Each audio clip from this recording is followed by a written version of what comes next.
Welcome to another episode of Women in Family Business. We are WIFB, the global initiative for women to share their stories and expertise on matters related to the family enterprise. In this interview with Samira Zakour, Managing Director and Head of Private Banking at First Abu Dhabi Bank Private Banking, we discover the flexible mindsets and the development of leadership required in a new economic era. Passion, vision, and leadership play critical roles in determining the success or failure of every family business. However, while passion and vision remain constant sources of inspiration across generations, leadership styles vary and yield diverse results. Often a product of their era, culture, and economic environment, successful business leaders also possess strong strategic compasses that enable them to balance current priorities with long-term objectives. In today's business landscape, that means maintaining a global perspective while adapting to local contexts. And successful leaders must find the courage to navigate and take decisive action in both environments. Enjoy this episode with Samira.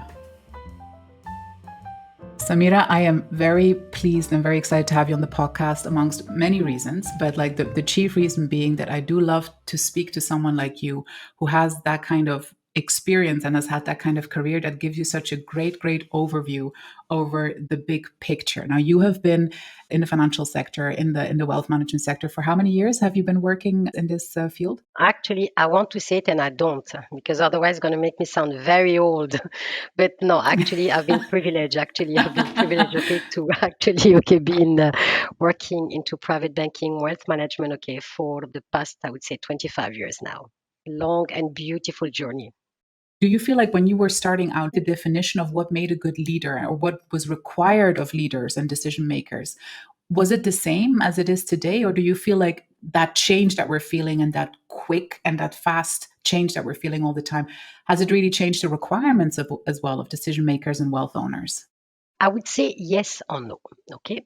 So I would say that, if you about 20 years ago, and if you are speaking to a family who was growing, who was exploring, to go into different countries as well and understand, different rules and regulation, usually, you will speak to one particular person. That particular person that you will be speaking to will be actually, the founder of the business, who probably, had a very specific mindset towards, how things goes. Having said that, one thing that I appreciate and one thing that I respect and one thing that I said is that, the leadership always started there, because that particular business that grew would have never been able to be where it was. Wasn't for the leadership of the founder. Having said that, I think that it also you have different type of personality. You will have the type of personality that we said, fine, I've set up the business, I need to grow, so I need to look how to improve. And in this particular part, you will have founder of the business that will embrace the change, that will see the change with a different flexible mindset. They will see the change as something actually very positive, and they will welcome it. And they will welcome it, and then that's what you will see certain family business that became when decided to go IPO, for example, and went completely global. So I think that that part is definitely a yes. Now, as the business grew, you had different part of the generation and or the family member that came. With that, you had the growth of the next generation, more education, also access to more media and access as well to more information made it completely different. So with that, so until I would say the first second generation, it was pretty much in terms of the leadership, it would have been pretty much limited to a family council, that I would like to call it more of a family council. Having said that, I would say towards the end of the second third generation, you've started to see a complete growth into the leadership skill and a complete shift with the importance and the recognition from the founder as well of the business of having a proper corporate governance, of having as well the proper person to also support and to actually work hand in hand with the family council into growing. So this requires, and again here for me, the way I've seen it and the way I have worked with some of the family offices here that we've been supported, that have been supported for now, I work with like third, fourth generation now, where they do not see changes as something negative. Actually, they embrace the changes and they see changes actually as something good. Okay. And with the right mindset, with the right mindset, you actually see it as an opportunity to grow and to become even bigger. Talk to me a little bit more, Samira, about like what kind of personal growth elements are involved in becoming good leaders in those consecutive generations that you're describing. One important word, knowledge. Knowledge. At the end of the day, it's very important, okay, to know. And I think that this again here, we have seen, okay, translating it towards, okay, the level of education that the second generation, the fourth generation comes up with. Okay, so a lot of them, again here, and I work with some of the families, okay, on the third generation. I've never seen okay that many PhD, okay, and you're talking about from the largest university. So knowledge is very important, education, because and this okay makes okay also a very good difference, because at the end of the day, you are okay exposed to a different culture. You also exposed okay to a different environment that will allow you to grow outside of your comfort zone. Discipline, it's also something that is very important, okay, to grow okay at tomorrow's leader. The mindset as well, it's also very very important, and to adapt, to be able okay to adapt to the changes and to act to the changes. What is the hardest part, do you feel, about generating that culture of constant innovation where people constantly seek new knowledge and seek new solutions? What are the obstacles that you come across usually? It's always about knowledge at the end of the day. And there is this quote actually that I like, which is okay, without knowledge, action is useless. And knowledge without action is futile. So I think that it really okay reflects at the end of the day that okay, well, the challenge okay will always remain around that. And this is okay something that I really like about this part of the world, is that okay there is okay definitely acceptance that okay it's very important to be also knowledgeable, and it's also very important sometimes to accept that you do not have the knowledge, and if you do not have the knowledge you have to go and gain that knowledge. And that's why okay it's at Fab here we proud ourselves as well okay to really also be hand in hand. So and I see it okay as a leader, it's not okay just about family, but I also see it as a leader. And I think it's also very important okay vis-a-vis okay the different team that I work with, from different background, from different culture. So I would say that okay being constant okay into understanding and being knowledgeable okay, this actually it's a key to the success. It's really a key to the success, specifically in this particular industry that we are growing very rapidly.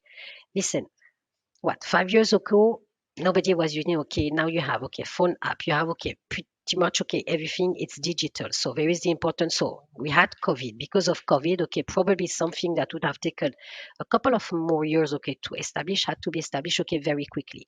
How okay the one that were successful, why? Because we're able to adapt, we're able okay to learn, we're able okay to be knowledgeable, and we're able okay to use it.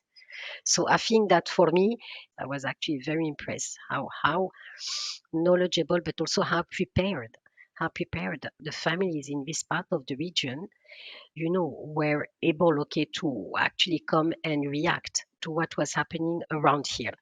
I'm wondering whether you are seeing, over the last 25 years, whether you're seeing more of an emphasis also how decision makers are thinking of the environment in a bigger space. Like, we've seen this emergence of more conversations around ESG and SDGs. And now, we've just had COP in the UAE as well. So this awareness that the world around us, like, is like becoming, is pressuring in on us and in onto our region, and putting pressure on us. How have you seen the perception of responsibility towards that world change as well in the families over the last 25 years? Thank you, Ramya. I was actually coming to the ESG part and the social part, because, like you said, okay, we just had COP 2028. I attended a lot of session. Extremely was really really took out a lot of knowledge. Was able okay to interact with a lot of people. But I did took part of one session, okay, where actually the same question was asked. So I would say that when it comes okay to the responsibility, when it comes okay to social awareness and social engagement and social responsibility, as well as I do, Ramya, that it is actually incorporated in the culture and in the religion in this part of the world. So there was already that element, okay? You always had foundation. If you look, okay, when it comes, okay, to at the end of every year, you will have the family say, okay, I would like to say, okay, how much, okay, I do this because, okay, there's the donation, there is. So there was always, okay, this idea that, okay, what is the legacy that I'm going, okay, to keep having? That was okay. So the roots, I would say, of social responsibility, it's always been there. Now, how it grew towards, okay, take it, and again here, this is a clear as well, and it's also a very important representation of how our world has been changing, how the family have moved, and how the contribution of this next generation that were completely exposed actually took part of it. So, for example, okay, bon, definitely, okay, ESG, it's very important here, and I've seen it. And again, here, we were attending one session, and I was just walking around. I go to this session, and most of the attendees of this session, which was okay, climate related, okay, were actually students, and they're students from all around the world. So today, I can tell you, and we did this session, and we had okay, the head of one of the family office, and he was sharing with us. He's like, honestly, my 12 years old, okay, will come and tell me, please make sure, okay, not to use this because, okay, we need to safeguard the planet. It's very important as well that we contribute to the growth. So I would say that now, because of how the world has changed. And like you say, how sometimes you are faced with a situation when you need to react, you need okay to adapt, you need to grow. And again, here, so that's where the leadership is very important. It has brought us to a situation now that I would say we do have a generation that are extremely aware. And remember, we've been okay talking now for about 35 minutes, and I think that I use the word knowledge a lot. And again, here, if I look, okay, how knowledgeable, okay, this next, okay, we're talking about the fifth generation now, are knowledgeable. So there is already, it was already prepared, and I can see it. And I think that if what one thing that COP 2028 here, okay, taught us is that, okay, the willingness is there, the commitment is there, the setup is there, is just to ensure, okay, to continue, okay, to take it to the next level. And this will come as well, okay, with this, the children of the next generation, or even the student, okay, that will be, okay, the next leader of tomorrow, whether it will be at FAB or it will be at any other banks. They are fully aware and they are prepared. And our role, us at this stage, is to continue, okay, to continue actually to grow this awareness, to continue to ensure that it is there, to continue to ensure that it is, okay, properly implemented so that, okay, it can continue to grow. I totally agree with you. We can sense from this next generation a totally different level of sense of urgency, a totally different level of sense of awareness. Now, can you tell us a little bit more about, like, how you see their leadership style will evolve? Like, what will they need, do you think, to be able to execute and actually, quite frankly, solve the problems that previous generations have created for them?